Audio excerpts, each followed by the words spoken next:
Hi students, your mains 2023 results are out, and uh, I won't say that it's okay to not get selected.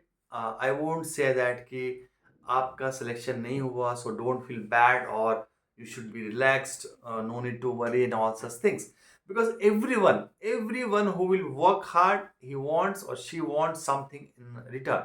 उसको reward चाहिए. आप कहीं भी काम कर रहे हो या किसी के लिए सर्विस कर रहे हो या आप खुद ही एफर्ट लगा रहे हो, you want reward. And for this hard work what you have done for the mains examination, you want that कि आपका भी लिस्ट में रोल नंबर होना चाहिए था. You should also have got this interview call for 2023 examination, but unfortunately आपका नहीं हुआ है. So this is something I know for a lot of students. You people have really worked hard. You have you have given all. Like आपने prelims से ज़्यादा effort लगाया, because when you get the result for the prelims examination and positive results, आपकी energy अपने आप double triple हो जाती है, right? So ये results में selection नहीं होना, it's very unfortunate, it's painful, and but this is life. हमें उस वक्त से गुजरना है. You have to be strong, you have to be strong, because पता था ये बात. And one thing I will tell you, 90% students knows very well कि आपका मेंस अच्छा नहीं हुआ है, right? You know very well कि आपने जीएस, एथिक्स, ऑप्शनल कहीं ना कहीं you have not perform well. Even I got some messages, sir mains अच्छा नहीं हुआ है, आई शुड क्विट और I should prepare for the next year.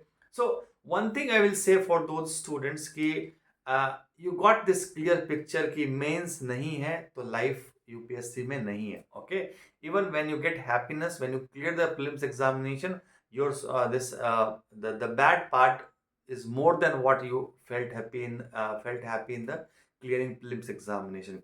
अभी आपको दुख ज्यादा होगा. ओके, उस टाइम पर फेल होते तो उतना दुख नहीं होता है. जब आप मेंस में फेल होते हो तो बहुत दुख होता है. इंटरव्यू में बाहर हो गए तो उससे भी ज्यादा दुख होता है, राइट? सो एक चीज तो क्लियर थी कि आपकी प्रिपरेशन कहीं ना कहीं लैक थी और उसको पूरा करना था. सो अब ये डिसीजन बहुत पर्सनल होता है कि आपको नेक्स्ट ईयर कैरी करना है या नहीं करना. It's very personal thing, right? कि आपको कैरी करना चाहते हो या नहीं करना चाहते हो, या आप लाइक एग्जॉस्ट हो चुके हो, now you want to work somewhere. आपके पेरेंट्स ने like business, family business and all such thing. But those student who wants to give next year, या for me if you ask some suggestion, I think if you have given the mains examination, it means you are very close enough now. अब आपको quit नहीं करना चाहिए बिल्कुल, because यहाँ mains देने के बाद आपने पहली बार या दूसरी बार मेंस दिया है, and it takes time sometimes to settle for the mains. फिर तुरंत आपका नंबर आता है. So I think if you are writing mains examination once, it means you are a very eligible candidate. आपके अंदर वो कैपेबिलिटीज हैं कि आप एग्जाम को क्लियर कर सकते हो. So if you are failing consistently in prelims examination, I will say okay, look for some other thing. But mains पहुंचने के बाद आप प्रीलिम्स क्लियर करते वक्त ही you just give a strong message to people, to your teacher, to your parents, that yes I am an eligible candidate.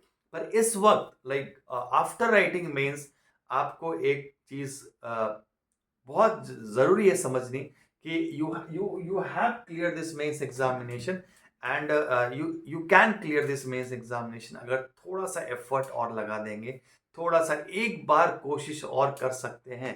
अभी आपको लगेगा कि अब क्विट करो, ये करो, वो करो. After 10 days, okay, so just don't take any quick decision right now. 10 दिन, एक हफ्ता वेट कीजिए. After 1 week, just ask several questions to yourself. आप A4 शीट पे लिखिए, आप अपने आप से सवाल पूछिए कि आप कर सकते हैं या नहीं कर सकते हैं, whether you can afford next 1 year preparation कि नहीं. आपके पेरेंट्स आपको सपोर्ट कर रहे हैं, क्योंकि मुश्किल में प्रिपरेशन नहीं करनी है, कोई सपोर्ट नहीं कर रहा, पैसे नहीं है और फिर भी तैयारी करनी है. It's very hard, right? तो अगर ये सारी सिचुएशन अगर आपके सपोर्ट में है, तो don't make them feel bad. आप उस चीज को क्विट करने का कोई भी जरूरत नहीं है. You have to give next attempt, आपको करना है. Okay, 100% you have to give this next. तो इस चीज को बैठ के थोड़ा सा वक्त दीजिए, समझिए. इट्स वेरी अनफॉर्चुनेट, आपको ये टाइम फेस करना पड़ेगा. Okay, it's difficult but yes you have to face. आपको जो अच्छा लगता है, you just just take out whatever is inside, but you have to get ready. उठना पड़ेगा आपको। Okay, this is no other option, everyone does. आप कितने भी बड़े लोगों को देखो, गिरे हैं बार बार, वो उठते हैं वो। लेकिन जितना आसान से मैं बोल रहा हूँ, इट्स नॉट दैट इजी कि आप आराम से उठ के तैयारी शुरू कर दो। But yes, this is life. You have to, you have to wake up again. आपको क्विट नहीं करना है, एज पर माई थॉट्स। अब आप डिसीजन लीजिए। if you feel, if you want to talk to me, write to me, write mail to me, or just talk to me on the telegram or wherever you want, you know, I will be available.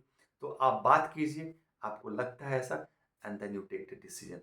But don't be in a haste to take the any decision कि नहीं करना है मुझे, या करना है नहीं कर, आप क्विट करना है, ऐसा कुछ नहीं। Okay, so I'll wait for your messages if you want.